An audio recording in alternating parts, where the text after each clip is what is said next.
علیہ وآلہ وسلم پر وحی کا ابتدائی دور اچھے سچے پاکیزہ خوابوں سے شروع ہوا۔ آپ خواب میں جو کچھ دیکھتے وہ صبح کی روشنی کی طرح صحیح اور سچا ثابت ہوتا۔ پھر من جانب قدرت آپ تنہائی پسند ہو گئے اور آپ نے غار حرا میں خلوت نشینی اختیار فرمائی اور کئی دن اور رات وہاں مسلسل عبادت اور یاد الہی و ذکر میں مشغول رہنے لگے۔ جب تک گھر آنے کو دل نہ چاہتا توشہ ہمراہ لیے ہوئے وہاں رہتے۔ توشہ ختم ہونے پر ہی اہلیہ محترمہ حضرت خدیجہ رضی اللہ تعالی عنہا کے پاس تشریف لاتے اور کچھ توشہ ہمراہ لے کر پھر وہاں جا کر خلوت گزین ہو جاتے۔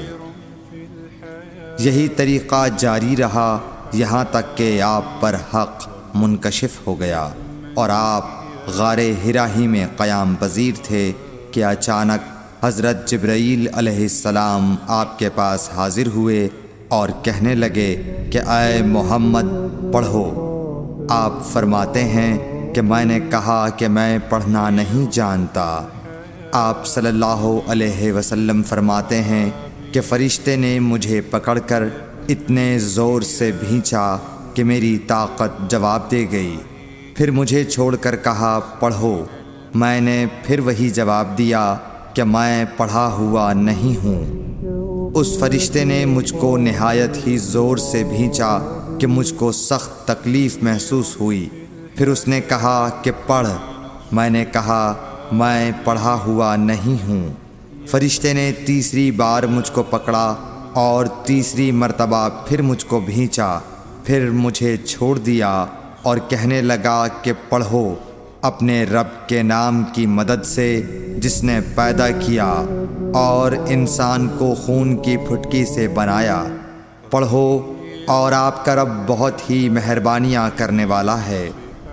بس یہی آیتیں آپ حضرت جبرائیل علیہ السلام سے سن کر اس حال میں غار حرا سے واپس ہوئے کہ آپ کا دل اس انوکھے واقعے سے کانپ رہا تھا۔ آپ حضرت خدیجہ کے ہاں تشریف لائے اور فرمایا کہ مجھے کمبل اوڑھا دو، مجھے کمبل اوڑھا دو۔ لوگوں نے آپ کو کمبل اوڑھا دیا۔ جب آپ کا ڈر جاتا رہا تو آپ نے اپنی زوجہ محترمہ حضرت خدیجہ رضی اللہ تعالی عنہا کو تفصیل کے ساتھ یہ واقعہ سنایا اور فرمانے لگے کہ مجھ کو اب اپنی جان کا خوف ہو گیا ہے۔ آپ کی اہلیہ محترمہ حضرت خدیجہ رضی اللہ تعالی عنہا نے آپ کی ڈھارس بندھائی اور کہا کہ آپ کا خیال صحیح نہیں ہے۔ اللہ کی قسم آپ کو اللہ کبھی رسوا نہیں کرے گا۔ آپ تو اخلاق فاضلہ کے مالک ہیں۔ آپ تو کنبہ پرور ہیں، بے کسوں کا بوجھ اپنے سر پر رکھتے ہیں، مفلسوں کے لیے آپ کماتے ہیں، مہمان نوازی میں آپ بے مثال ہیں اور مشکل وقت میں آپ امر حق کا ساتھ دیتے ہیں۔ ایسے اوصاف حسنہ والا انسان یوں بے وقت ذلت و خواری کی موت نہیں پا سکتا۔ پھر مزید تسلی کے لیے حضرت خدیجہ رضی اللہ تعالی عنہا آپ کو ورقہ بن نوفل کے پاس لے گئیں جو ان کے چچا زاد بھائی تھے اور زمانہ جاہلیت میں نصرانی مذہب اختیار کر چکے تھے اور عبرانی زبان کے کاتب تھے۔ چنانچہ انجیل کو بھی حسب منشائے خداوندی عبرانی زبان میں لکھا کرتے تھے۔ انجیل سریانی زبان میں نازل ہوئی تھی، پھر اس کا ترجمہ عبرانی زبان میں ہوا۔ ورقہ اسی کو لکھتے تھے۔ وہ بہت بوڑھے ہو گئے تھے، یہاں تک کہ ان کی بینائی بھی رخصت ہو چکی تھی۔